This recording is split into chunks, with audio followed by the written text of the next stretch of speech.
Meeting to order. Welcome, Mr. Mosier. Do I have a nomination for chair? Yes. Yes, I'd like to nominate Nancy Gardner. Oh, thank you very much. Do you need a second? I second it. All right. Public comments on non-agenda items. Mr. Mosier, do you have anything?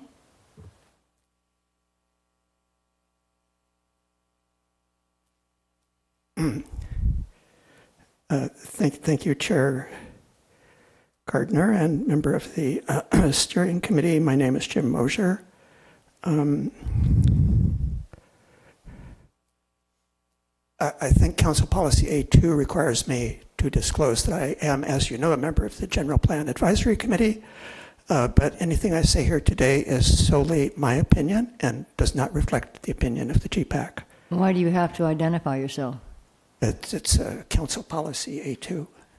I think it's a formality. If you're a member of a committee or commission or a board on the city roster, you have to disclose that you're not representing that group. Oh, just to say that you're not representing. Yes, Okay. that's correct. Yes, we have many Right. obscure rules in Yes. Newport Beach, many of which, like some in the general plan, are overlooked from time to time. The non-agenda comment I wanted to make was that there are, on the city website, there are pages devoted to the General Plan Update Steering Committee and one to the GPAC. And the plan for the General Plan Update Steering Committee, I believe, needs some revision. It indicates that the 3 members were appointed in April of 2022, which is correct. But as you will recall, you and the members of GPAC were all terminated in February and then reappointed in March. And the resolution that caused that to happen is not cited here. Okay. And so it's possible the responsibilities, it says, for the steering committee may have been changed by that subsequent resolution. The original one had you finding a consultant and so forth, and I think that was deleted. And then oddly, on the page for the General Plan Advisory Committee, again, it does not mention the March resolution, but it says all of the current members were appointed on effective February 25th of this year. And some of us feel like we probably had been on that for longer than 4 months. But so both pages may need some updating. Thank you. Right. Okay. The minutes, I got your comments, Jim, and I have a question for staff because what you said is very timely. When I read the minutes and I saw Nancy Scarborough, for example, identified as a member of the general public, to my mind, that was to clarify that in this situation, she is a member of the general public and not, you didn't put General Plan Advisory Committee in because you didn't want to emphasize that in any way that she was representing GPAC. So Mr. Mosier has suggested that we include that these people that were GPAC members that spoke are in the minutes should be identified that way. Do we have any clarification on that, or do we need to talk to somebody else? Because I don't want to have anything misrepresented. Yeah, it's a good comment, and I think it's interesting to your point that the first edit suggested is to call her a member of the GPAC, and I don't know that she was commenting as a member of the GPAC in that meeting, so I do think it'd be most appropriate just to call her a member of the public, if you'd be willing to keep that as written. But in the future, can definitely get some clarification from the city attorney's office or the clerk if needed. Okay, all right. So then I'd move to approve the minutes with Mr. Mosier's corrections except for that particular one. Seconded. We approve. All right. The elements, do you have anything, you can do a little presentation or what? Yeah, I'll just do a verbal presentation if that's All right. okay. So as noted in the narrative for the agenda, the arts and culture, very intentional arts and culture historical resources, that came up as a comment at the GPAC meeting. That's hence my emphasis, because we were calling it arts and cultural and historic resources, and we should be naming it differently to match the current naming convention. The subcommittee met in April, and went over the initial draft of the elements for arts and culture and historical resources, provided a lot of great feedback, and DUDEC and city staff revised it, brought it to the GPAC meeting on June 4th, and got support from the GPAC unanimous vote to move that forward for your concurrence with some edits that were made and suggested by committee member Watkins, as well as some other committee members during the verbal discussion of that element, of those elements rather. So those two elements are included in your agenda packet in red line strikeout format with responsive changes, or what I believe are responsive changes to the feedback that was received. And the same goes for the Harbor Bay and Beaches element. That subcommittee met in April as well.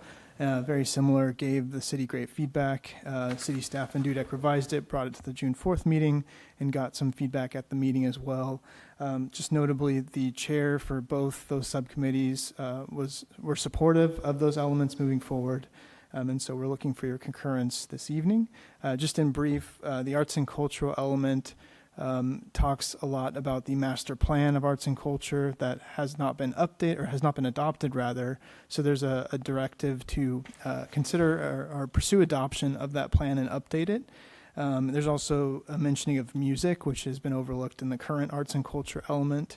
I'll show some bias. I'm a very big music junkie, so I'm very happy to see that happening. Historical resources, I think it was noted that the current city policies don't necessarily honor and celebrate the city's historic past.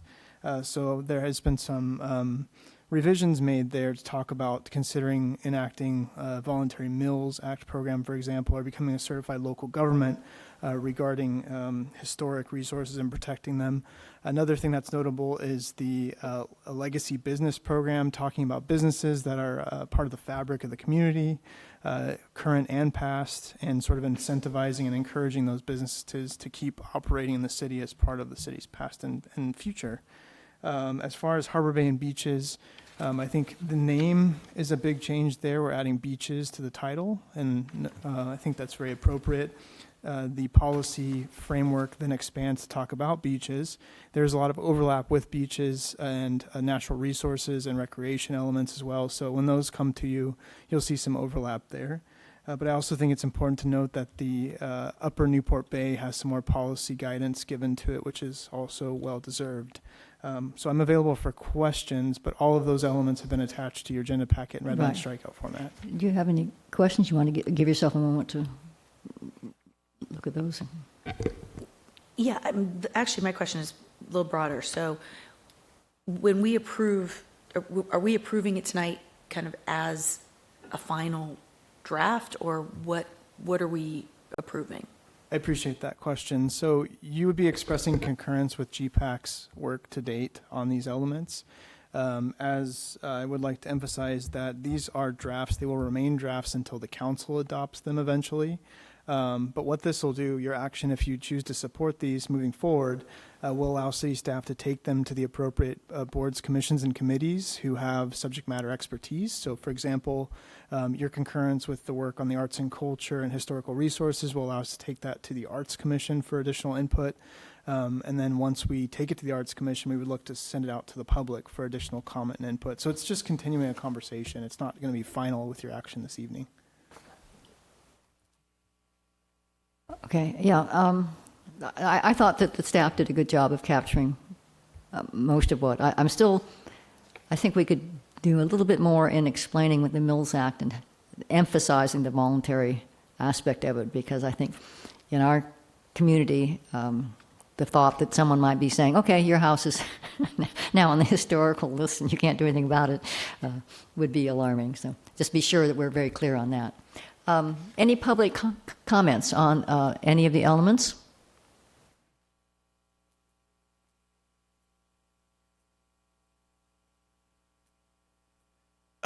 Thank you again.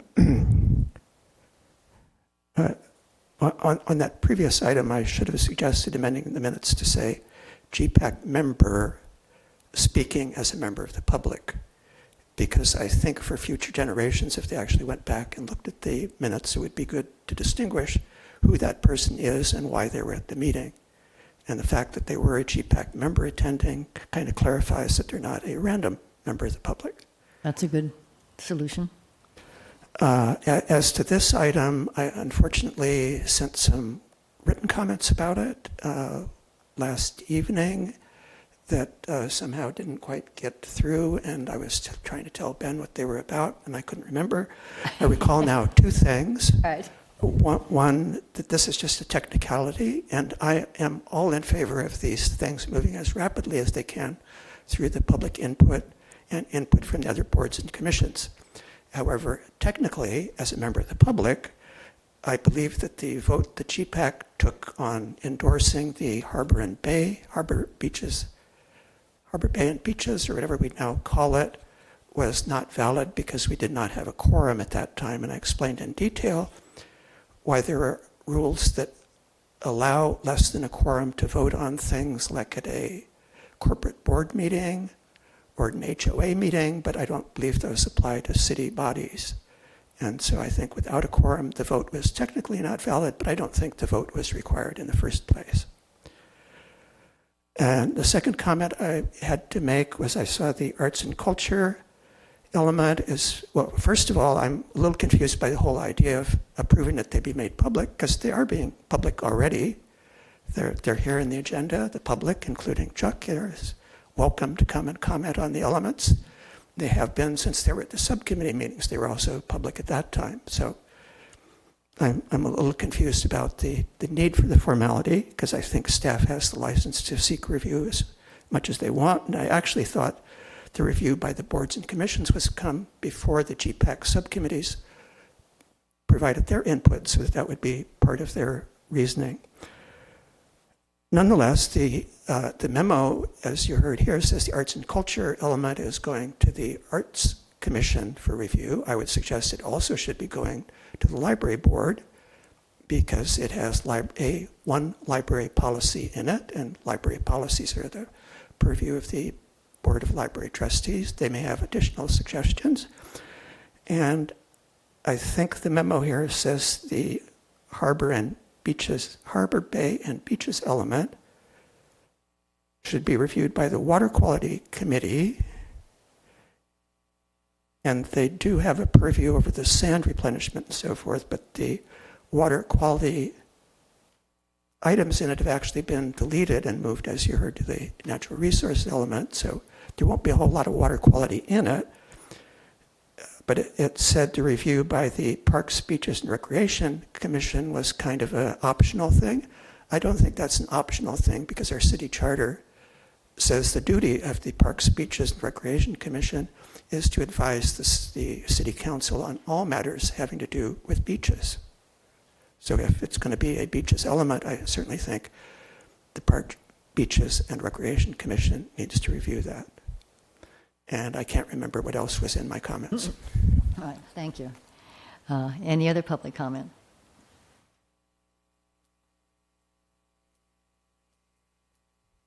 Good afternoon, Chuck Fancher. I'd like to comment on the historical resources element. This may be my only opportunity to speak to this again. I raised it in the June 4 meeting, the concept of adding our beaches as a resource, a landmark resource in the community. And I think that's one of the intents of this element, is not just to find old buildings and respect them. Without going into all of the detail here, it does get into documenting and protecting evidence of human history and life forms of the distant past. You know, our Newport's history is the beach, and I think we should recognize that. And I go to your page 3, preserving the city's history is essential for maintaining its unique identity and cultural heritage. The beach is our identity. The beach is our cultural heritage. Celebrate and safeguard the landmarks, sites, CITES, structures and legacy businesses, honor the stories and achievements. The sense that I had on June 4 when I read the text present at that meeting was that part of this element is to give value to elements of our history and our setting that's important. And the beach is the biggest one that we have. And I think it's important in every opportunity in the general plan update, in the way the city conducts itself and its ordinance and its practices, to value our beaches. This is another opportunity to do it. It's just a sentence, but it would show respect for the beaches, and they are a site that has contributed greatly to our heritage. Well, Thank you. all right, I will take some exception to that. I think we do it and are doing it, for example, by recognizing moments in our history on our beaches. The rescue, that they're going to be, there's going to be a plaque showing the rescue when the boat overturned in the harbor, and the Duke Conomoco and the others, made a rescue and that sort of thing. But just to say, the beach is historical, well, how do you do that? I mean, the beach has been there for many times. Part of the beach is artificial. Do we recognize the artificiality of that? I mean, to me, it's a little difficult. Well, so are the historical structures that we might identify. There's new stuff in them that's artificial, not historic, but we still honor it and recognize it. The other thing that I want to point out is that this element is about identifying things that are unique and vital to our community, and creating a statement of protection and valuing it.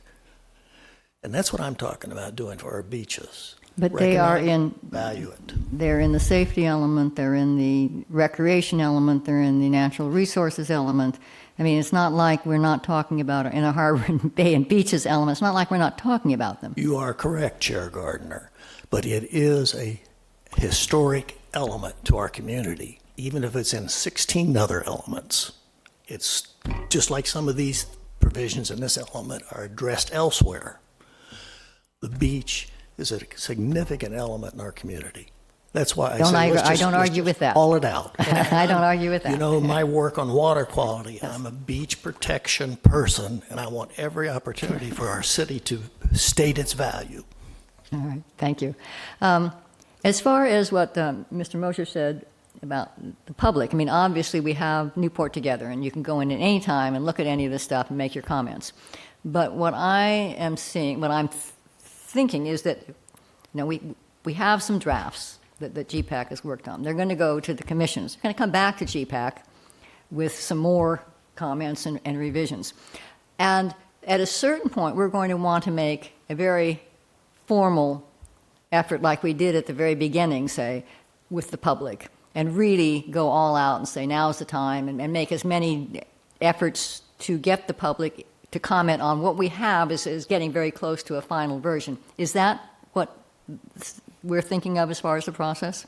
Yeah, so just to clarify, Mr. Mosher is correct that these are attached to the agendas. They're publicly distributed that way, and that's very intentional. We want to make this very transparent and allow the community to participate throughout the process. But to your point, the key is, when do we start advertising these as publicly available drafts where we're seeking comments from the community? And that's not something we're doing actively today, because we're still working on drafting them with the GPAC and the commissions and boards. Yeah. Okay. Good. Any other comments on this? Well, then I move that we move them forward for the next steps into the commissions. I second that. All right. All in favor? So the next steps, first of all, did we set up, finally decide on a meeting date for GPAC yet? So it's looking like we will hold the July 2nd meeting, and that will likely have the natural resources and recreation elements on it. And I think that's probably enough for that meeting. I thought that we were a little strained. I think people were just sort of washed. We had going through 3 elements in one meeting was like, by the end of the meeting, people were just like, Yeah. So I think that's better. But I think in terms of next steps, our current intention would be July 2nd, holding the meeting to do recreation and natural resources. And then the next element that would hopefully be ready is the safety element. We could potentially do a second meeting in July, or we could do another meeting in August. Something to be determined. If we can get one in July, that'd be great. And meanwhile, I know we've got one subcommittee meeting scheduled, and you're trying to schedule a few of the others. Yes. So upcoming this week on Wednesday afternoon, we have the safety subcommittee I've got meeting that at on my 4:30. calendar. And then I've been trying to coordinate a late noise subcommittee meeting that did not work out this week, working to get Dudek's acousticians availability so we can schedule that out for the next couple weeks. And then land use element will be another one that will be coming online in July for a meeting with a draft of the land use element, and that's a Okay, and I know bigger you've one. always been really involved with the outreach. Do we have an outreach subcommittee coming on at all? Outreach subcommittee, I spoke with immediate past chair Clougherty over the phone, and we have a 2-page outreach plan that I disseminated to the outreach subcommittee via email. I included Kimberly on there, Okay, okay, good. committee member Carter as the liaison to the GPSC. And I've been getting a little bit of feedback on that document from 2 committee members so far. So we'll be looking to start distributing information in alignment with that outreach plan once I get more feedback from that subcommittee. But we haven't conducted a meeting because it's a simple plan and just looking for feedback through email at this time. Did you have a chance to look at it? I did not, actually. Did you send it to my Newport? Okay, I will Okay, take a look at it. all right. Any announcement that you'd like to make or anything further? I just had 2 quick questions. One was, what happened with the whole revisiting of the noise study? Wasn't that something that we talked about and potentially we're going back to? We got the extension of the agreement to do more. Yeah, to update the noise. Right. Right, so we did get council authorization to amend the contract with Dudek to augment the scope and include the noise element. And so part of that is doing new sort of point-in-time counts, so to speak, of noise readings in certain intersection areas. So that is something that's actively being done and will be shared out to the noise subcommittee, and we'll start working through the subcommittee with more policy guidance once that is ready. Got it, thank you. And then my next question is, can you provide any update, I don't know if there even is one, on the litigation in relation to the general plan? Sure, related to the housing element implementation, I assume? Yeah. Yes, so there was a hearing last week, and the judge did side with the city's position on that matter. And so there was a minute order issued. You can read it, and there have been some press releases. So if you're interested, I would advise you to go Google and see what the press releases say. Have we heard anything? Is there going to be an appeal? Do we know? I've not been made aware of or tipped off on any such appeal. Okay. All right. Anything else? All right, then. This meeting is adjourned. Thank you for attending.